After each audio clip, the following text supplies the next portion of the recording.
Once your paper is filled with letters that look like they're in a pile, like they fell out of the Chicka Chicka Boom Boom tree, then you can go around each letter and give it a hug with an oil pastel. When you give your letter a hug, you're just following the shape of your letter. I can also do it on the inside of some letters that have a shape on the inside, like R or Q or A inside of this part, or E inside of this part. And you can go around your letters 1 or 2 times to make them really stand out. I'm going to use one color at a time for this. So I'm going around and using pink first, and then I'm going to switch and use another color. That way I have some variety here with my colors. I won't have just one color of outlines around my letters. See how when I do this, then my letters really stand out from the white background.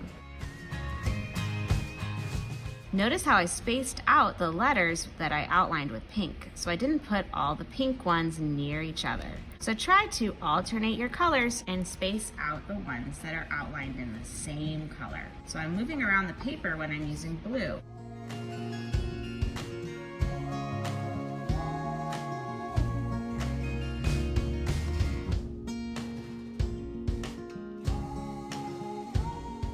Once all your letters are hugged with an oil pastel, then we are ready to paint. Make sure you get all of your letters and don't leave any of them lonely. I noticed that I have this J here that it doesn't have a hug around it with an oil pastel, so I'm adding one, and I decided to use green because I didn't have any green right next to it.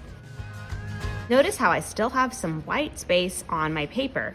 We aren't coloring in the shapes and the areas around the letters, we're just outlining the letter shape because our next step is painting. We're going to use our watercolors to create an oil resist when we paint over the oil pastel with water. Remember that water and oil don't mix. When they're used together, you can see your oil pastel through the paint. You can paint yours however you'd like with any of the colors.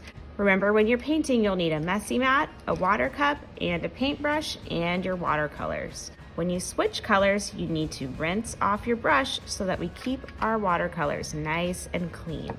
Every time you switch a color, put your brush inside the water cup, and then you can gently swirl it around on the color that you want to use. We always want to keep our paintbrush on its tippy toes, right on the point of the brush. We never want to smash our brush or press it really hard on the paper or paint.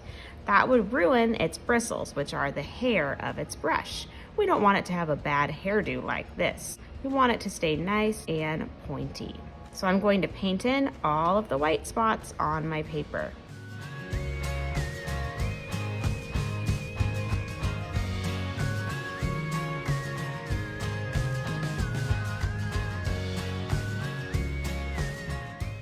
All right, so I'm all done painting my Chicka Chicka Boom Boom alphabet scramble.